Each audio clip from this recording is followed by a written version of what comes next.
올해 지구촌 경제는 지난해보다 나아질까요? 2022년 달력을 보면 알 수 있다고 합니다. 글로벌 ET 서영민 기자와 함께 달력을 봐보도록 하겠습니다. 안녕하십니까? 안녕하세요. 네, 어떻습니까? 정초부터 달력만 보면은 네. 그 해의 경제를 볼 수가 있다?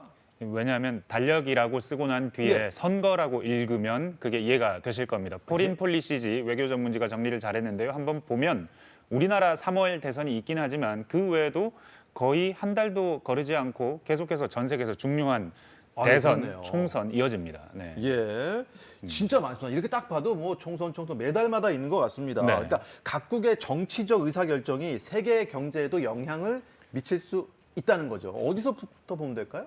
일단 전 세계에 코로나 타격을 받은 포퓰리스트들 아니면 권위주의 지도자들부터 한번 살펴보죠. 제일 네. 왼쪽에 보면 브라질의 보우소나루 대통령 코로나 확진이 됐었고 그리고 다 나은 뒤에는 나 백신 안 맞는다 해서 과학적인 정책에 대한 불신도 드러냈고 대신 인기 영합에 몰두하는 브라질의 트럼프라고 불립니다. 코로나 대응도 실패, 경제도 인플레이션이 연 10%가 넘을 정도로 실패했습니다. 지금은 낙성 가능성이 더 큽니다. 빅토르 오르반 헝가리 총리도 비슷한 처지입니다. 독재자에 가까운 강력한 권위주의적인 지도자로 유명한데 사법부 통제, 검찰 장악하고 헌법도 개정해서 언론도 탄압했습니다. 그러고도 2010년 이후 장기 집권할 수 있었던 건 경제가 좋아서입니다.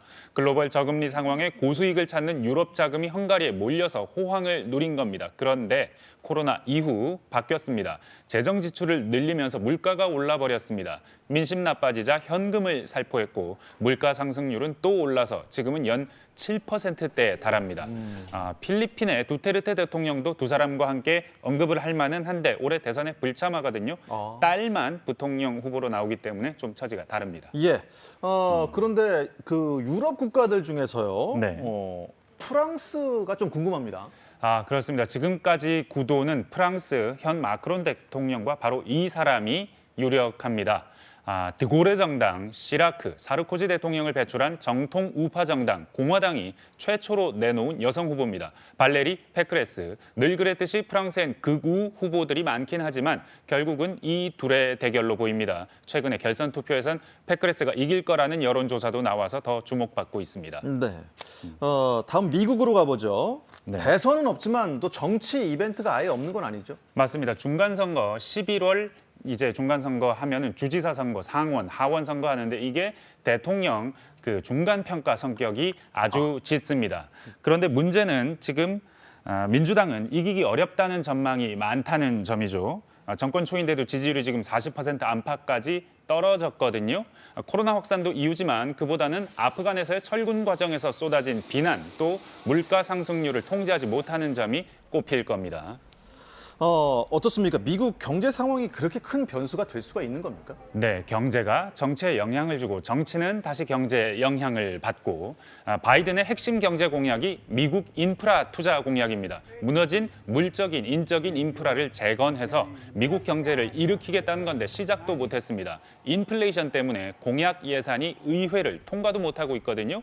미 연준이 갑자기 매파가 돼서 올해 금리를 3번 올릴 수 있다, 긴축으로 빨리 간다 하는 것도 이 정치 상황과 무관하지 않습니다. 그만큼 물가가 골치고 정치가 영향받습니다. 따라서 올해는 공급망 병목과 인플레를 얼마나 빨리 해결하느냐가 이 미 선거의 변수가 됩니다.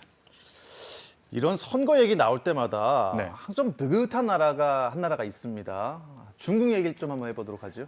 맞습니다. 바이든 대통령은 정말 바쁩니다. 대외적으로는 뭐 미중 분쟁 때문에 대만 문제도 신경 써야 되고 인권 문제 아니면 베이징 올림픽 보이콧 문제도 신경을 써야 하는데 시진핑 주석은 그럴 필요가 없습니다. 지금 경제가 좋지는 않습니다만 경제 문제는 경제 문제일 뿐입니다. 공산당 독재 체제는 아무 문제가 없고요. 심지어 올해 가을에 3년임 결정하는 당 대회가 있지만 아무도 여기에 변수가 있다고 생각하지 않습니다. 3년임이 확실시되고 있는데 중국은 그래서 이렇게 안정적인 체제를 자랑하느라 선거로 리더를 결정하는 민주주의가 리더십이 취약하다거나 질서가 없다는 점을 늘 공격하고 있습니다. 올해 중국은 시민들의 표심이 결정하는 세계 여전히 바깥에 있을 것 같습니다. 각 달마다 있는 이 각국의 선거 결과가 어떨지 모르겠지만요. 올해 지구촌 경제를 움직일 거라는 점은 분명해 보이네요. 네, 서영민 기자 잘 들었습니다. 고맙습니다. 감사합니다.